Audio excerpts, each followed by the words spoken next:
Greetings, hello, and welcome to my YouTube channel, Ronnie Resells, where I am documenting my journey as a part-time reseller with the ultimate goal of trying to get debt-free. This is the first of this kind of video that I've created, and it's a way for me to keep myself accountable to all of the stuff and things that I'm spending money on in order to keep me on track for my goal of becoming debt-free.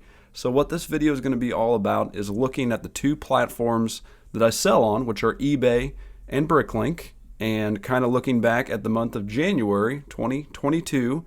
I made a New Year's resolution to myself that I was going to go full bore into eBay. My goal is to list 5 items every single day. I met my cap of listing for the month of January. You can list 250 items for free. So I was pretty excited about that. On January 31st, I went to list an item and it said, nope, you're going to have to pay a fee if you want to list this. So that was really neat. I would love to attain that goal every single month because obviously the more you list, the more you're able to sell. But in this video, we are going to look at those two different platforms. We're going to cover how many orders I had for each one of them, what my gross sales were, the fees that I paid, the shipping that I paid, what my net sales are, the total for the month, combining those two platforms, and another column that I like to call the cost of doing business, because as a reseller, you've got a lot of different things that you've got to pay into, and I want to be as transparent as humanly possible while also providing you guys some really good information and some motivation, hopefully for me to really dig deep into this reselling thing and to do it the right way, the smart way. All right, so here we go. January on eBay and Bricklink, the total number of orders that I had. There we go, 72 and 46. I guess we should probably add those up, huh? Let's do a sum real quick. 118 orders across both of those platforms. So, some simple math. We had thereabouts 30 days in the month of January. That's probably about it's almost an average of 3 orders every single day, which is kind of cool. No, that's not right. That would be 4 orders per day, 30, 60, 90, 120. Yeah, almost 4 orders per day. So I feel like that's pretty solid for a guy that has a regular day job. And I do all of this in the morning, like before the regular day job starts, and in the evening. Kind of my prime times for doing reselling, working on that are between the hours of like 7 to 8 a.m. And then again, probably from after I eat dinner from 6 to 8 p.m.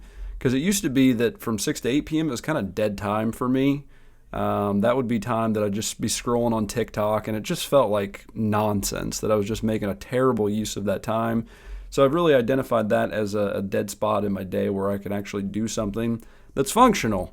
And I think that has yielded some really good positive results so far. Let's look at the gross sales for the month. That's a fun number to look at. So the combined platforms, $1,977.08 on eBay, $1,355.37 on Bricklink. We'll go ahead and add those up again real quick for you. $3,332.45, and man, that number looks awesome. I wish that was my take home, but unfortunately, there's all these other columns that kind of get in the way of that. So first of all, let's look at fees. Hey everyone, future editor Ronnie here, and I used to be an English teacher, definitely not a math teacher. I don't know what I was doing on my eBay fees there, but I had way too much calculated. 13% is what eBay charges, and 13% of $2,000 is about $260. So my numbers are going to be a little bit off. Just kind of keep that in mind, and next month I'll try and do better. So how much are these different platforms taking? eBay, I paid in $502.58. Bricklink, I paid them $94.85. There's our summation. So $597.43 for the month of January. This $94.85 is a two-parter because PayPal takes about 3% plus 30 cents per transaction, and then Bricklink just takes 3%. So the fees are pretty minimal on Bricklink. Like, there's a huge disparity there. So that's why it is really nice whenever I can sell like a sealed Lego set on Bricklink, is just that the fees are just so much different, so much better on Bricklink. So you're looking at 6% versus 13%. So that's a pretty big difference, and that definitely adds up over time.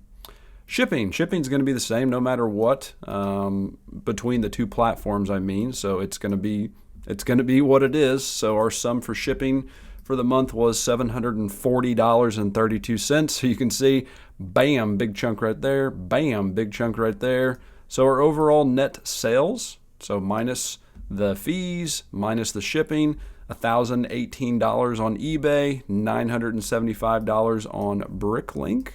We'll do a summation. So our total net sales, minus those fees and everything, $1,994.70. And I've got that under here. I don't know. This is obviously the first one of these videos, so I wasn't really sure how this was going to go, but I thought it kind of added a little bit of fanfare to be able to like have everything. Whoops, didn't want to delete the row. I wanted to delete the column. Thought it'd add a little bit of fanfare to kind of have things covered up and then unveil them as I went through here. All right, so cost to biz, I have already moved that one, so we'll go ahead and delete that. $937.70. So that's my cost, what I call my cost of doing business. And so what I've done is I've got an expenses tracker. It's called Builder Buds Expenses because that's the name of my LLC. And every time I make a significant purchase for the purpose of my business, I am keeping track of that. So on this particular spreadsheet, this is the supplies in general, the incorporation fees that I paid, poly mailers, some cleaning utility things for cleaning up shoes, photography lights, business cards, some laundry bags, and then some more boxes. So for general supplies in the month of January, I spent $328. A big chunk of that was that incorporation fee, $166. Sorry about the chimes in the background. And then goods, I am trying to do my due diligence in keeping track of this as well.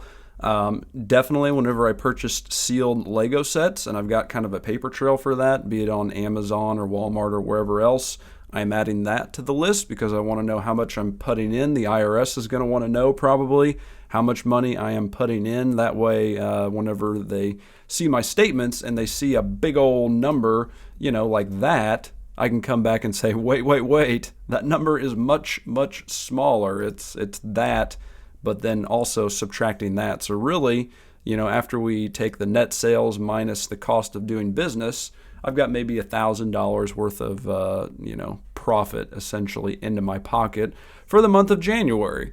And that feels pretty good. I feel like that's a really, really solid start. My plan for that profit, that money, is for half of it to go into my savings account for the purposes of paying taxes at the end of the year. I don't know what that's going to look like, how much it's going to cost.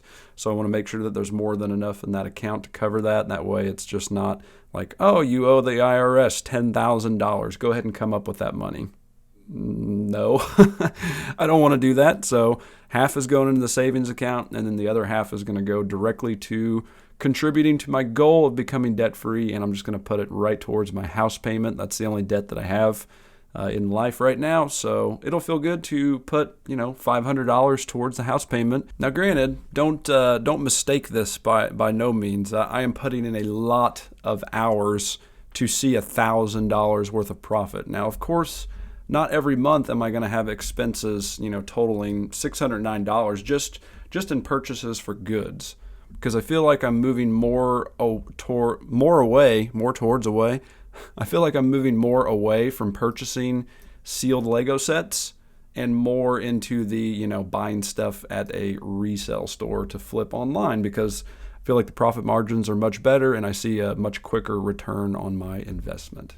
So that is going to wrap it up for this video. I hope that you guys found this information useful. Once again, I think that it's super useful for me just to be accountable for the things that I'm doing and what I'm trying to accomplish in my journey to become debt-free. So thank you so much for watching. If you enjoyed the content, please leave a like. It does help the channel grow. At some point, I would love to be able to add another column such as YouTube revenue on here. But that one is probably a pipe dream at this point because there's a lot of different resellers doing the YouTube thing, but that's okay. I'm enjoying documenting the journey and making progress every single day, no matter what it is in life that brings you joy and happiness. I hope that you're able to go out there and get it. So I will see you in the next video. Thank you again.